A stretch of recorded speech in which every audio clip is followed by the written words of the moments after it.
Viewers, আপনারা দেখছেন এখানে একটা ট্যাটু করা আছে। এটা সুই দিয়ে জেল পেনের কালি দিয়ে করছিল, এটা আমরা রিমুভ করে দিব।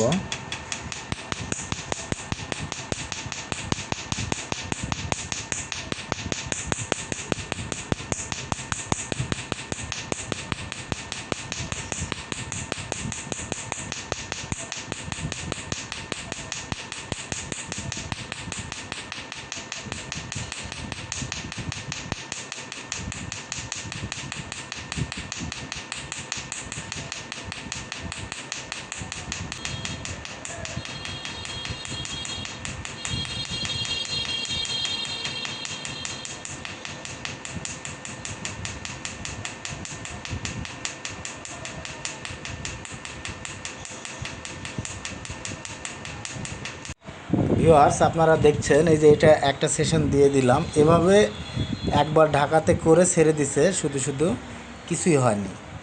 তো আমি এভাবে ছেড়ে দিব না, আমি এটার উপরে CO2 লেজার করব, যার কারণে একেবারে রিমুভ হয়ে যাবে। আপনারা দেখতে পাবেন এটা CO2 লেজার করার পরে কি অবস্থা দাঁড়ায়। আপনি ঢাকাতে যায় একবার করছিলেন, তাই না? হুম। তো গাইস, আপনারা দেখছেন এই যে এটা CO2 লেজার মেশিন।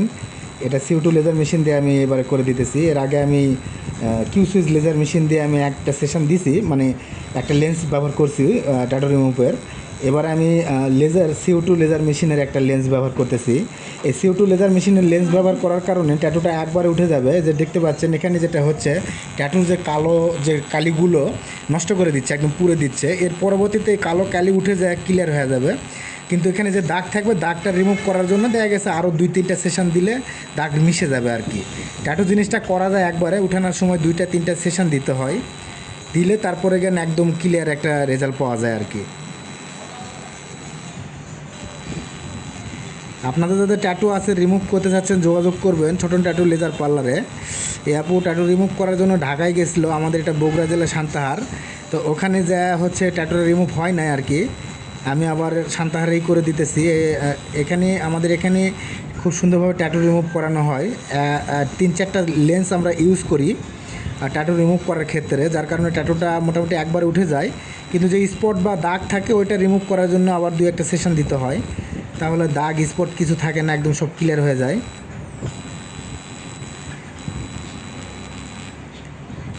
আপনাদের যাদের ট্যাটু আছে, রিমুভ করতে চাচ্ছেন, যোগাযোগ করবেন ছোটন ট্যাটু লেজার পার্লারে।